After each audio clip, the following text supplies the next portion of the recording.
Hello दोस्तों, welcome to my YouTube channel study to save life. मैं doctor Alka. आज का हमारा टॉपिक है मिर्गी यानी कि एपिलेप्सी।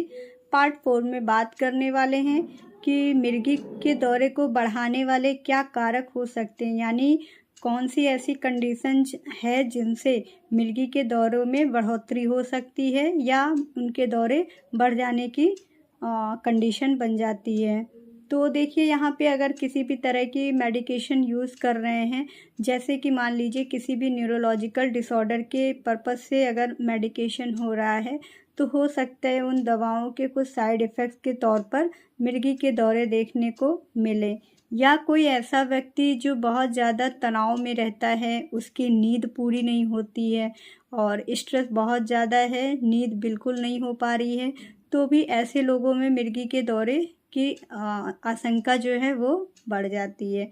या फिर किसी को बुखार हुआ हो और वो बहुत ही ज़्यादा तीव्रता से हुआ हो और ठीक ना हो पाया हो समय रहते, तो इसका भी बुरा प्रभाव पड़ता है, मिर्गी के दौरे आ सकते हैं उनको, या फिर उनमें बढ़ी हुई चीज़ें देखने को मिल सकती हैं मिर्गी के दौरे से रिलेटेड।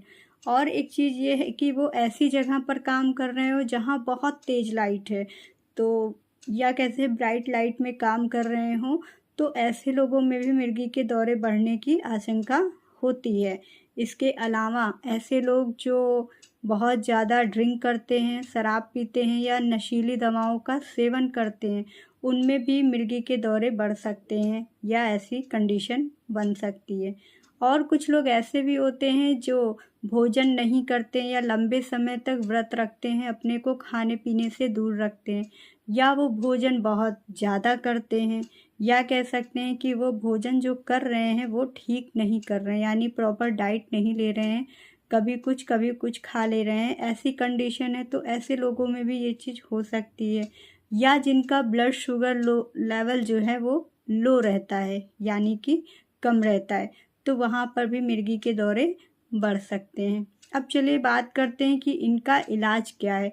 तो इनके इलाज में पहले तो एंटी एपिलेप्टिक मेडिसिन चल सकती हैं जो इनके दौरों के झटकों को कम कर सकती हैं, या कुछ समय जैसे 1 महीने 2 महीने में 2-3 बार हो रहा है तो वो 1 बार ही होगा, कम कर सकती हैं। ख़त्म पूरी तरीके से नहीं हो पाता है। इसके अलावा जो है वैगस नर्व स्टिमुलेशन, एक तरह की नर्व होती है वैगस नर्व, उसको स्टिमुलेट किया जा सकता है। इसके अलावा कीटोजेनिक डाइट बोलते हैं, यानी कि जिनमें फैट ज़्यादा होता है और कार्बोहाइड्रेट कम हो, ऐसी डाइट। ब्रेन सर्जरी या फिर मिर्गी